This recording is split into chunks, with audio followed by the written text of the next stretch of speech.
Bismillahirrahmanirrahim. Assalamu alaikum and hi everyone. Welcome to Cook with Hasiba.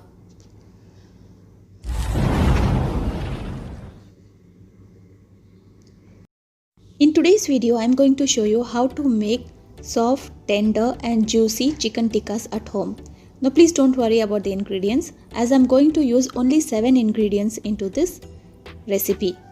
Now you see how juicy this chicken tikkas was. Now I am going to make this chicken tikkas without any tandoor, just on the stove. Stay tuned with the video. In the restaurants you might have seen malai tikka, zafrani tikka, the red tikka and the hara tikka.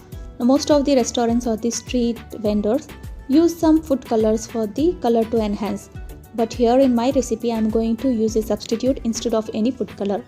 Most of the time it's not necessary to add garam masala to all the non-veg recipes, and also it's not necessary to add the food colors. Now my granny always says that adding minimal amount of spices to any dish enhances the flavor of the specific main ingredient.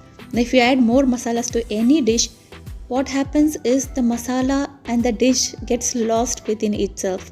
For example, if you are adding too much masala in the chicken tikka, that flavor of the chicken will be lost within the tikka.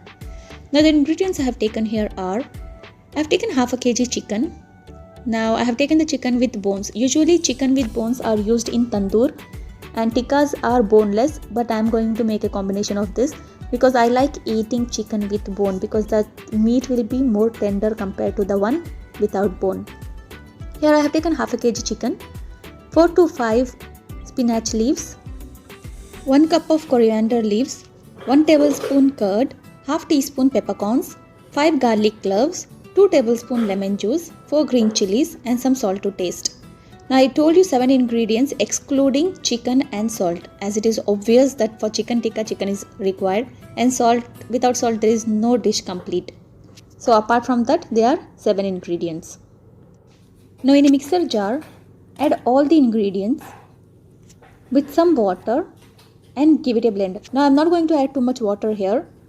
Just a very little water, as I can say some 3 to 4 tablespoons of water, and then give it a blend. Once the masala is ready, in a bowl, add the chicken and the masala. As you can see, such a beautiful green color has come out. Now this is because of the spinach. The dark leafy color of the spinach has given the green color for a recipe. Now I am going to mix this chicken quickly and letting it for rest for at least 20 to 30 minutes in the refrigerator. Now on the other side, I took a pan and added something around 2 tablespoons of oil. As we are going to make it tikka, I am not going to add too much of oil here because it will be fried if I add too much oil. Little oil, that is 2 tablespoons of oil, is more than enough. Once the oil is heated up, add the chicken pieces. Now place the chicken pieces gently one by one. Now I am going to divide this recipe into 2 halves. That is, I am first going to roast the chicken with the masala which is marinated. Once the chicken is been roasted half, again I am going to add the leftover masala to this chicken to roast it again. That is, twice I am going to roast the chicken on tawa, and finally I am going to grill it on the stove. As you can see, this is the leftover masala in the bowl. Now first I am going to cover the lid and cook this chicken until the chicken is something around 30 to 40% done. Later I will add the remaining masala and then let it cook for few more minutes until the chicken is something 70% done. Now open the lid. As you can see, there is water releasing from the chicken. Now keep the flame on high and dry out this water. Now if you keep the flame on high, the water will be easily drained out as soon as possible. Now you can see such a beautiful golden color is formed on the chicken. Now 40% of our chicken is ready here. Now once I dry out the water, I am going to add the second batter, that is the leftover masala, to the chicken, and again closing the lid and cooking it for few more minutes so that the chicken can be completely cooked. Only the 20% chicken will be grilled on the stove. Once the first batch masala is completely roasted, I am going to add the leftover masala again. Cover the lid and cook for a few more minutes.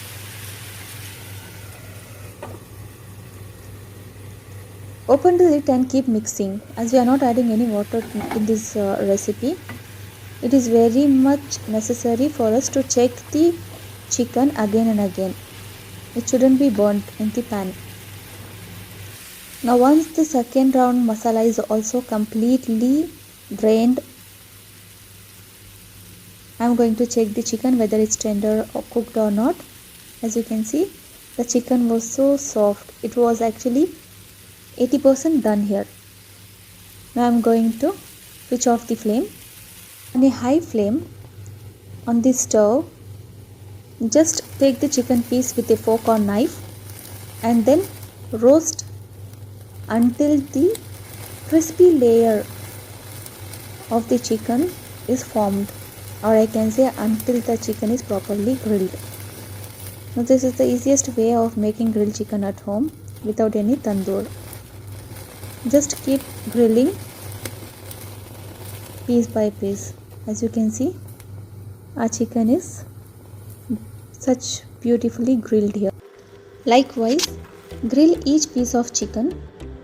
Now this might be quite time consuming, but trust me, this preparation is really worth your time because you're going to taste exactly restaurant style tikkas at home. Now this was the final look of the chicken tikka. This chicken tikka was really so yummy. I seriously cannot express the taste from my words because of course it would be injustice if I cook and I tell you the taste. It is always better that you cook and you give me your opinion. So please do like, share and subscribe to my channel, and also try out my recipes and let me know in the comment section how exactly you like this. Now the soft juicy chicken tikkas were ready to go. Thank you for watching.